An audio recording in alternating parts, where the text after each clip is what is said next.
నమస్కారం అయ్యా.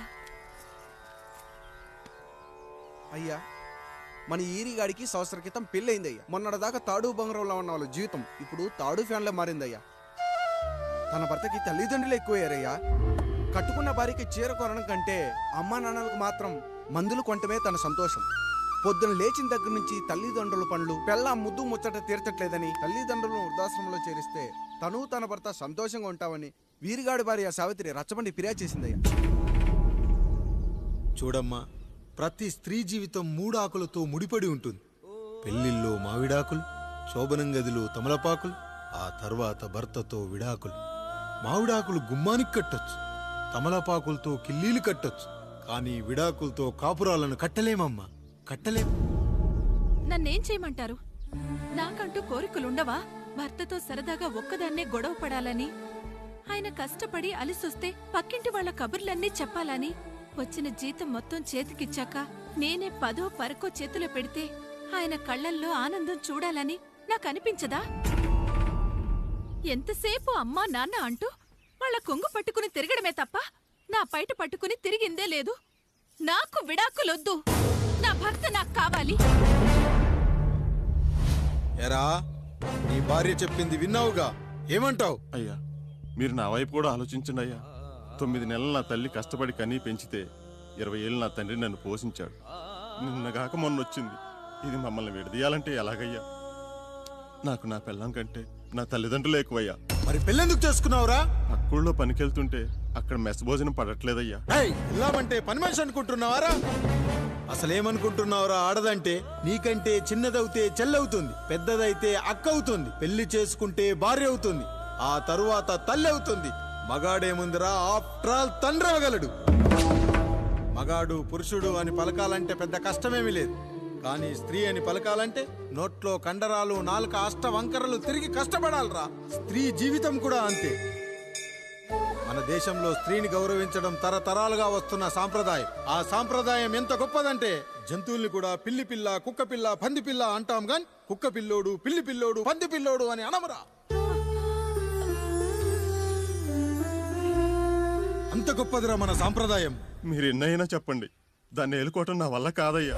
రేయ్, కడుపులో బిడ్డ ఆడపిల్ల అని తెలిసి ఉంచాలా ఊడ్చాలా అని ఆలోచిస్తుంటే పుడతామో చస్తామో తెలియని పరిస్థితుల్లో ఎలాగోలా పుట్టేసి పెరిగేసి ఎదిగేస్తున్న టైంలో తను పుట్టింది తన కోసం కాదు, ఎక్కడో పుట్టిన ఏదో కోసం అన్న విషయం తెలిసాక అమ్మ నాన్న కలిసి 1 కిలో లడ్డూలు, 1 కిలో చెగోడీలు పెట్టి దున్నపోతు లాంటి ఓ పెళ్లి కొడుకును తీసుకొచ్చి కళ్ళ దించుకుని పెళ్లిలో కళ్ళు దించుకుని శోభన గదిలో పడుకుంటే గుండెల మీద తాలి బరువు, శరీరం మీద వాడి బరువు మోసి మోసి వాడు వేసిన విత్తనాన్ని 9 నెలలు మోసి మోసి ఓ పండంటు బిడ్డకు జన్మనిచ్చి ప్రతిరోజు కోడి కంటే ముందే నిద్రలేచి నుదిటిన బొట్టు పెట్టి, వాకిట్లో ముగ్గు పెట్టి, స్టవ్ మీద గిన్నె పెట్టి, అందులో పాలు మరగబెట్టి, కాఫీ పొడి టీ పొడి కలిపి పెట్టి, పిల్లల నోటికి తిండి పెట్టి, వాళ్ళను బడికి ఎల్లగొట్టి, నిన్ను ఆఫీస్ కు తరిమి కొట్టి, ఒక చేత రిమోట్ మరో చేత కత్తిపీట పట్టుకొని ఛానల్స్ మార్చి మార్చి కూరగాయలు తరిగి తరిగి 11 గంటలకు మా ఊరి వంట, 12 గంటలకు స్టార్ మహిళ చూస్తూ, వీటి మధ్యలో వంట చేస్తూ కూరెక్కడ మాడిపోతుందో అన్న టెన్షన్ లో బ్రేక్ మధ్యలో అత్తగారికి అన్నం పెట్టి బుద్ధమందారం, ఆడదే ఆధారం, మనసు మమత, గోకులంలో సీత, స్వాతి చినుకులు అంటూ పగలు రాత్రి తేడా లేకుండా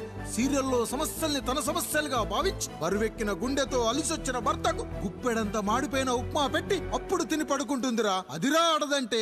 అలాంటి నీ భార్యను వదిలేస్తానంటావా? Bloody fool!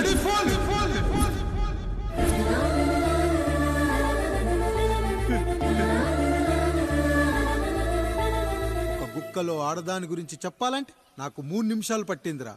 3 ముళ్ళేసిన నీకు ఆడదాని గురించి తెలియాలంటే ఎన్ని జన్మలెత్తాలరా. అయ్యా అయ్యా, నా తప్పు నేను తెలుసుకున్నానయ్యా. నా తల్లిదండ్రులు నేను వదిలేస్తానయ్యా. నా పిల్లల్ని నాకు ఇప్పించున్నాయ్యా. నువ్వు తప్పు మీద తప్పు చేస్తున్నావు. నీ భార్యను తిరిగి ఏలుకోవడానికి నీకు హక్కు లేదు. ఈ రాయుడు తీర్పిస్తున్నాడు. ఈ ఈరిగాడు మాత్రం తమ తల్లిదండ్రులతో ఉండాలి, కానీ ఈవిడకు మాత్రం భర్త కావాలి. ఈమెకు అభ్యంతరం లేకపోతే నేను పెళ్లి చేసుకుంటాను.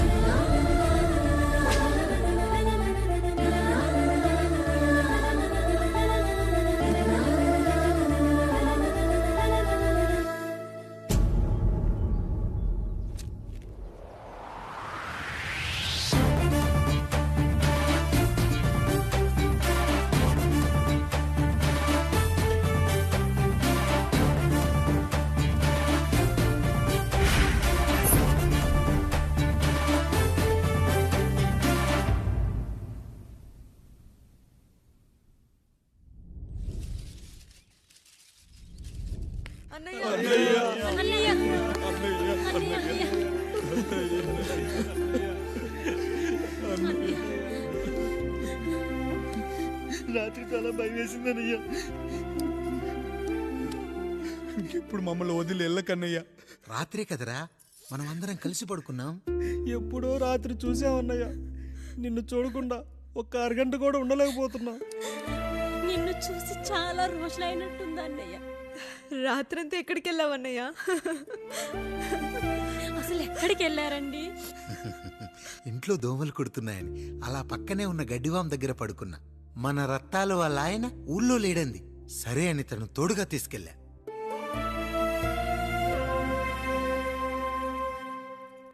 మీ సావుకటే మీ కుటుంబాన్ని నుంచి మిమ్మల్ని విడదీయాలయ్యా. అప్పటి వరకు మేము కళ్ళు తెరిస్తే మా కళ్ళ ముందు ఉండాలి, కళ్ళు మూస్తే మా కళ్ళలో ఉండాలయ్యా. నమస్కారం రాయుడు గారు.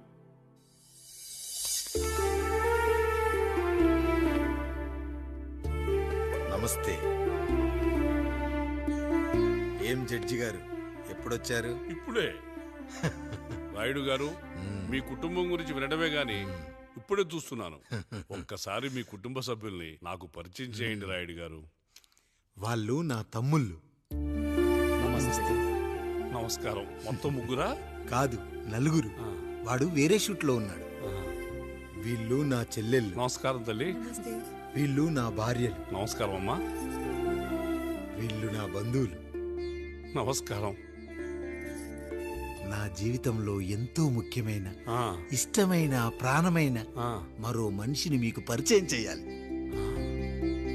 ఆవిడే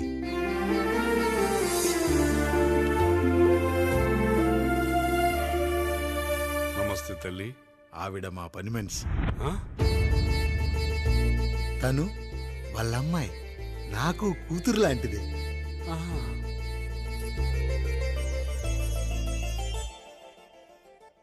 ఆ ఫోటోలోని వ్యక్తి ఎవరమ్మా? మీ ఆయన?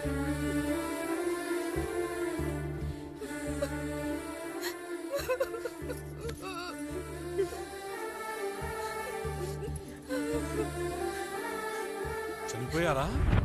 అయ్యో లేదండి. ఎక్కడ పడితే అక్కడ, ఏది పడితే అది వాగుతున్నాడని పోలీసులు నగర బహిష్కరణ చేశారండి.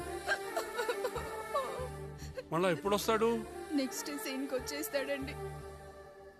ఈ అనుబంధాలు, ఆప్యాయతలు చూసిన తర్వాత నాకు ఒక కోరిక కలుగుతుంది రాయుడు గారు. మీరు కాదనరనే ధైర్యంతో అడుగుతున్నాను. అడగండి. నాకు ఒక్కతే కూతురు. ఆమెని మీ కుటుంబంలో సభ్యురాలుగా చేసుకుంటారని. తప్పకుండా. నా భార్యలకు అభ్యంతరం లేకపోతే తనను నేను పెళ్లి చేసుకుంటా.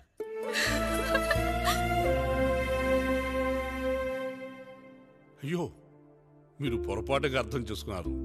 మీ పెద్ద తమ్ముడికి ఇచ్చి చేస్తారని.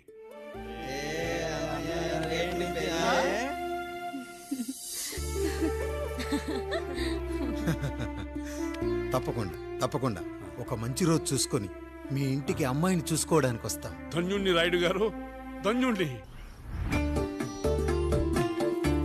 రండి రండి రాయుడు గారు. మీలాంటి పెద్దలు మా ఇంటికి వచ్చి మా అమ్మాయిని మీ కోడలుగా చేసుకోవటం. ఇంకా రాయుడు గారు ఏంటి బావగారు? బావగారు అని పిలవండి. సంతోషం. రండమ్మా. త్వరగా అమ్మాయిని పిలిపించండి. మా వాడు అసలే ఆగలేకపోతున్నాడు. మా వాడు చిన్నప్పటి నుంచి అంతేనండి. కక్కొచ్చినా ఏమొచ్చినా ఆపుకోలేడు. త్వరగా మీ అమ్మాయిని పిలిపిస్తే ఆ కళ్యాణం ఏదో చేసేద్దాం. అమ్మా జయమాలిని, అమ్మాయిని చూసురా.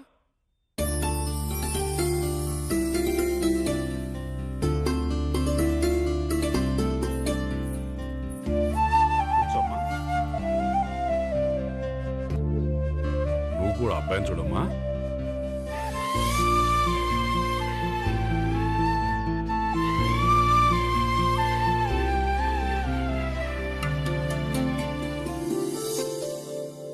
మా అమ్మాయి అని చెప్పుకోవడం కాదు గాని అసలు ఈ కాలపిల్ల కాదు బావగారు. రాత్రంతా బయట తిరిగినా కోడి కుయ్యకు ముందు ఇంటికి వచ్చేస్తుందండి. మళ్ళా ఊరంతా నిద్రలేగిస్తే తప్పుగా అనుకుంటారు కదా. తను తిరిగే స్నేహితుల్లో పచ్చి తాగుబోతులు, తిరుగుబోతులు ఉన్నారు. కానీ ఆ విషయాన్ని తన మనసులోనే పెట్టుకుంటుంది గాని స్నేహితుల గురించి ఎప్పుడూ చెడుగా చెప్పింది లేదు బావగారు. దీని చిన్నప్పుడే నా భార్య కారు డ్రైవర్తో కలిసి పక్క సందులోనే కూరగాయల మార్కెట్కి వెళ్ళి తప్పిపోయారు. అప్పటి నుంచి ఎంత వెతికించినా మా డ్రైవరు కనపడలేదు, నా భార్య దొరకలేదు.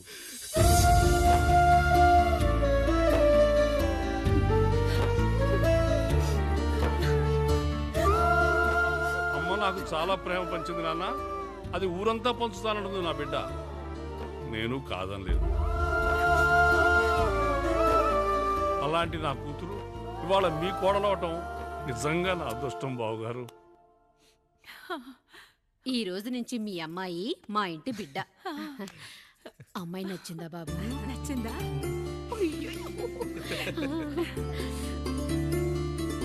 వాడికేం తెలుసు అన్నయ్య గారు, చిన్న పిల్లాడు. ఇప్పటికీ ఆకుని చెవులో పువ్వుని నోట్లో పెట్టుకొని తిరుగుతూ ఉంటాడు.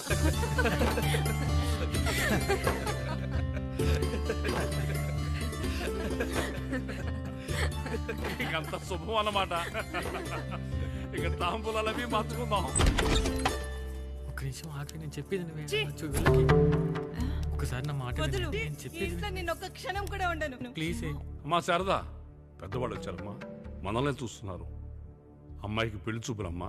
ఈ టైంలో నువ్వు ఇలా అలర్ట్ చేస్తే దాని జీవితం నాశనం అవుతుంది తల్లి.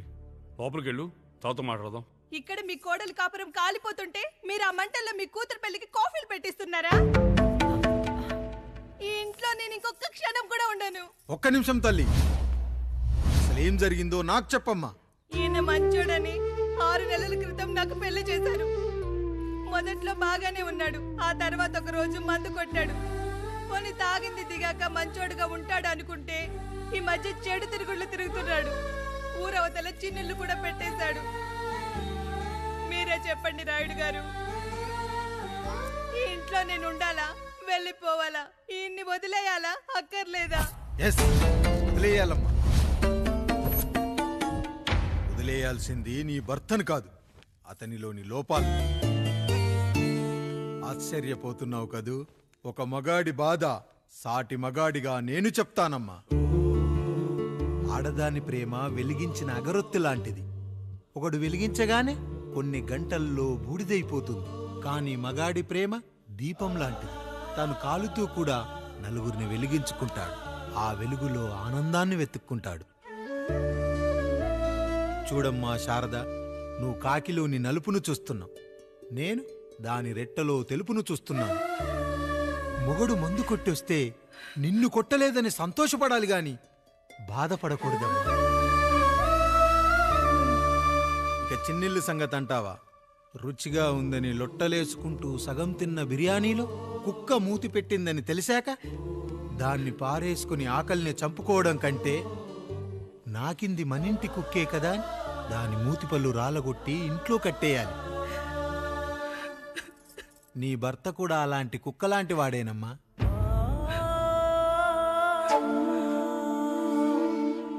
ఆడదానికి వయసొచ్చాక 3 ముళ్ళేసుకొని 90 ఏళ్ల జీవితం గురించి కలలు కంటుంది.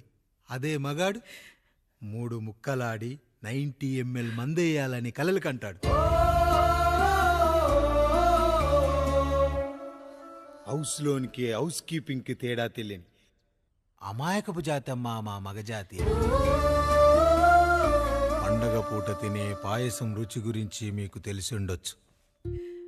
కానీ గర్లం కంటే చేదుగా ఉన్న బ్రాందీని కక్కలేక మింగలేక తాగే ఆ బాధ ఒక్క మగాళ్లకు మాత్రమే తెలుస్తుంది. కష్టాల్లో ఓదార్చిన మందును సుఖాల్లో మర్చిపోకూడదని తాగడమే కాని మాకు మాత్రం తాగాలని ఆశుంటుందా తల్లి? చివరిగా ఒక్క మాట, కష్టాలు పొంగల్లో మిరియాల్లా మనకే వస్తాయి, కానీ సంతోషాలు ఉప్మాలో జీడిపప్పులా పక్కనోడుతో ఉంటాయి. ఎదుటివాడి ఉప్మాలో కూడా పనికిరాని కరివేపాకుంటుందని సర్దుకుపోవడమే జీవితమమ్మా. రాయుడు గారు, నన్ను క్షమించండి. రాయుడు గారు, నన్ను క్షమించండి. నా తప్పు నేను తెలుసుకున్నాను. ఈ రోజు నా 2 బిడ్డల జీవితాన్ని కాపాడారు రాయుడు గారు. ఈ శుభ కార్యక్రమాన్ని కూడా మీరే జరిపించండి. తప్పకుండా.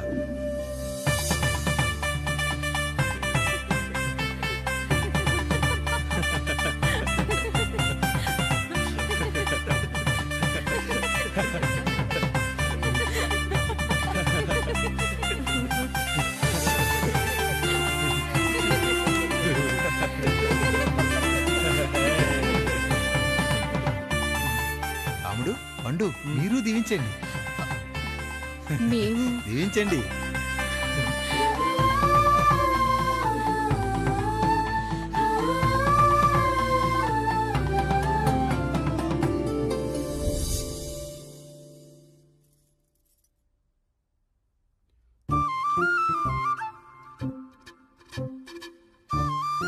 తింటారా?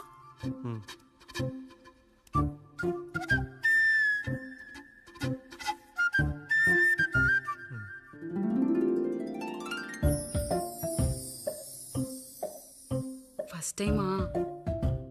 అవును, మీకెలా తెలిసిపోయిందండి? అంటే మా బామ్మ చెప్పింది. శోభనం గదిలో అనుభవం మగాడైతే మామిడిపండు పిసుక్కొని తింటాడు, అదే లేనివాడైతే మీలా ఇలా అరటిపండు ఓపిగ్గా ఒలుచుకొని తింటాడు అని.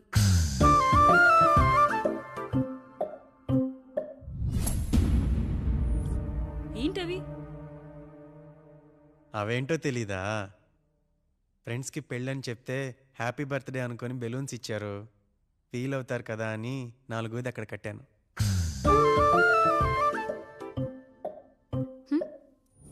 ఈ అన్నీ వచ్చాడు. పిల్లల గదిలోకి వెళ్ళారా? వెళ్ళారండి. మీరెంతా ఏంటి ఇంత రాత్రైనా ఇంకా పడుకోలేదా? మీరు లేనిది ఎప్పుడైనా పడుకున్నామా అన్నయ్య? అందరం కలిసే కదా పడుకునేది మావయ్య. సరే సరే, అందరం పెద్దోడి గదిలో పడుకుందాం. ఈ రోజు వాడి శోభనం కదా, అసలే కొత్త. పక్కనుంటే ధైర్యంగా ఉంటుంది. పక్క నుండి దగ్గరుండి జరిపిద్దాం. పదండి.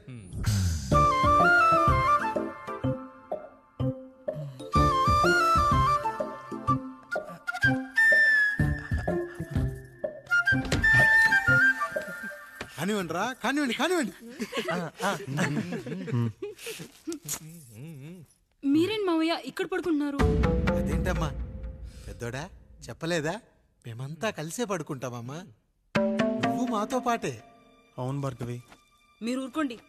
మీరు ఇక్కడ పడుకోవడం నాకు ఇష్టం లేదు మావయ్య.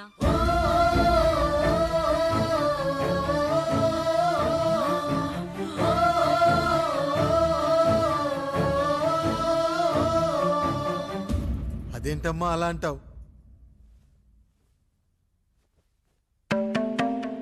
ఎన్నో చూశాం, ఎన్నో చేశాం.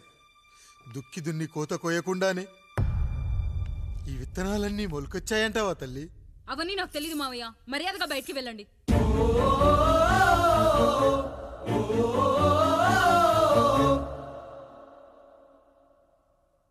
కనీసం ఆ మూలనైనా పడుకుంటామమ్మా. నువ్వైనా చెప్పరా పెద్దోడా? అంటే తను ఇబ్బంది పడుతుంది కదా నాన్న.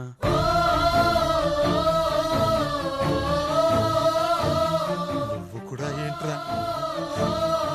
పిల్లలేదో ఆశపడుతున్నారమ్మా. ఒక్కసారి ఆలోచించమ్మా. మావయ్య మీరు బయటికి వెళ్తే మేము తలుపులేసుకుంటాం.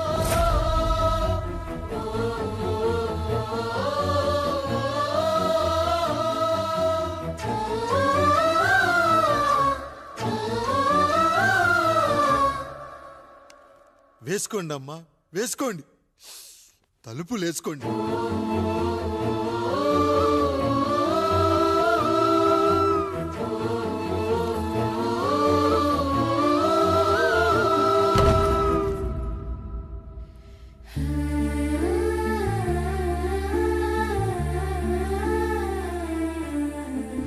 నాయుడు, బిడ్డలు జాగ్రత్త.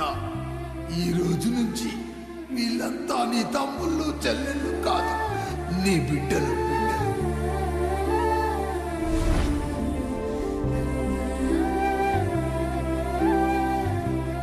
జానకి, ఏమండి?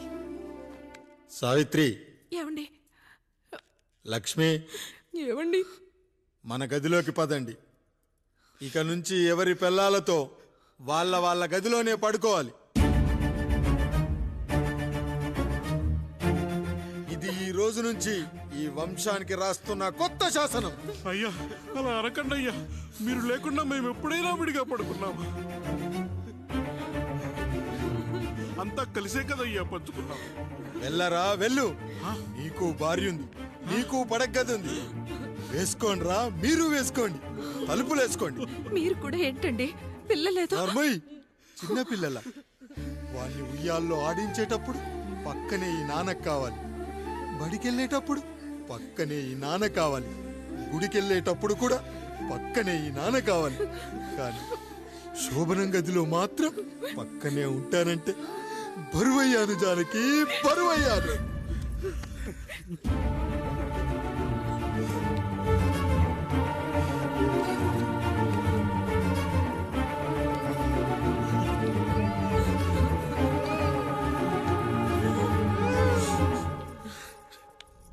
ఏంటండి ఇంకా అదే ఆలోచిస్తున్నారా?